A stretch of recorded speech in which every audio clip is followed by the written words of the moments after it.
नमस्कार बच्चों, आज हम लोग इस वीडियो में नारा लेखन के बारे में जानेंगे। नारा लेखन लेखन कौशल का एक बहुत ही महत्वपूर्ण भाग है। विस्तार से इसके बारे में हम आगे देखते हैं। नारा को आदर्श वाक्य भी कहा जाता है। किसी विचार या उद्देश्य को बारंबार अभिव्यक्त करने के लिए एक यादगार सूक्त वाक्य ही नारा कहलाता है। अंग्रेजी में नारे के लिए स्लोगन शब्द का प्रयोग किया जाता है। जहां आदर्श वाक्यों के कई अलग अलग मूल हो सकते हैं, अलग अलग उद्गम स्थान हो सकते हैं, रणनाद या युद्धघोष के रूप में भी उसका प्रतिनिधित्व किया जा सकता है, लेकिन एक नारा पंचवाक्य की तरह होता है जो जनमानस को अंदर तक हिला करके रख देता है। जनमानस के दिल को छू लेने वाला नारा धार रहित शाब्दिक हथियार होता है। इसमें पूरे देश को झिंझोड़ कर रख देने की क्षमता होती है। जब आज़ादी की लड़ाई लड़ी जा रही थी, तब कुछ नारे शाब्दिक हथियार के रूप में भी प्रयोग किए गए थे, जैसे स्वतंत्रता मेरा जन्मसिद्ध अधिकार है, मैं इसे लेकर के रहूँगा। सरफरोशी की तमन्ना अब हमारे दिल में है, देखना है जोर कितना बाजुए कातिल में है। ऐसे नारों को सुन करके देश का हर बच्चा स्वतंत्रता संग्राम की लड़ाई में कूद पड़ने के लिए आतुर हो उठता था और हुकूमत का दिल कहीं न कहीं दहल गया था। ऐसे नारे जिसमें प्रेरणात्मकता हो, सृजनात्मकता हो और चित्रात्मक शैली में लिखा गया हो, ऐसे नारे ही सफल नारे माने जाते हैं।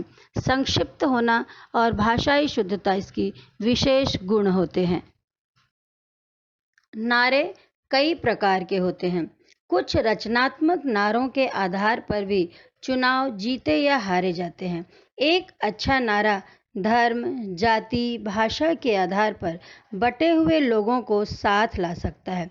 शिक्षा, स्वास्थ्य, राजनीति, समाज, हर विषय को नारे छूते हैं। शिक्षा हर व्यक्ति को, समाज को, फिर देश को तरक्की के रास्ते पर ले जा सकता है। इसलिए शैक्षिक नारों का भी बहुत ही महत्वपूर्ण स्थान है।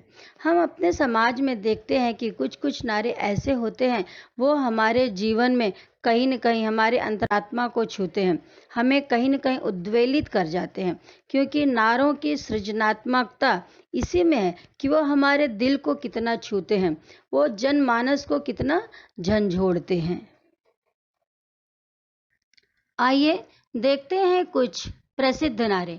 इनकलाब जिंदाबाद, तुम मुझे खून दो, मैं तुम्हें आज़ादी दूंगा, करो या मरो, सारे जहां से अच्छा हिंदुस्तान हमारा, वंदे मातरम, सत्यमेव जयते, वेदों की ओर लौट चलें। ये कुछ ऐसे नारे हैं जो आज भी लोगों में जोश का संचार कर देते हैं। आइए कुछ शैक्षिक नारे देखते हैं। सभी समस्याओं का हल, शिक्षा देगा बेहतर कल। इस पंच लाइन को सुन करके कहीं न कहीं हमें यह समझ में आ जाता है कि अगर हमें हमारा भविष्य बेहतर बनाना है तो शिक्षा की उंगली पकड़ करके ही हमें चलना पड़ेगा। बेटियां जीवन का आधार हैं, उनसे ही संसार हैं, गर्ल चाइल्ड सेव, इस विषय पर ये पंक्तियां लिखी गई हैं जो कि हमारे हृदय को कहीं न कहीं छू लेते हैं। समसामयिक विषयों पर भी नारे लिखे जाते हैं जो कि समाज को एक संदेश देते हैं। सामाजिक दूरी नहीं बनाओगे तो अपनों से दूर हो जाओगे।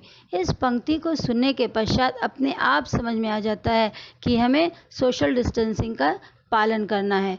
क्यों पालन करना है, ये बिना बताए, बिना इसकी व्याख्या किए ही लोगों के दिल और दिमाग को कहीं न कहीं छू जाता है।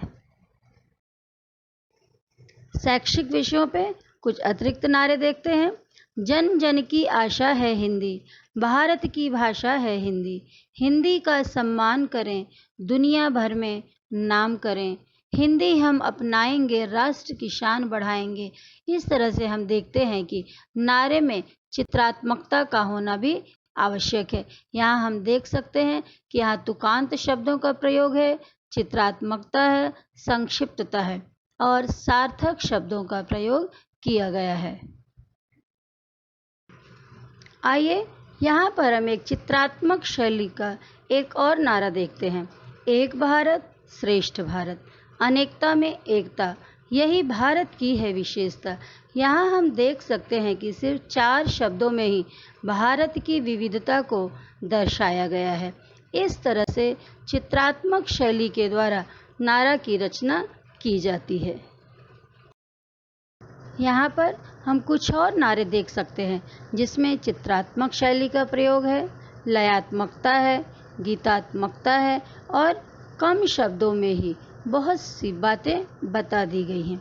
जैसे बेटी बचाओ बेटी पढ़ाओ, तभी सांस ले पाओगे जब पेड़ों को बचाओगे, जल है तो कल है, पर्यावरण का रखे ध्यान, तभी बनेगा देश महान।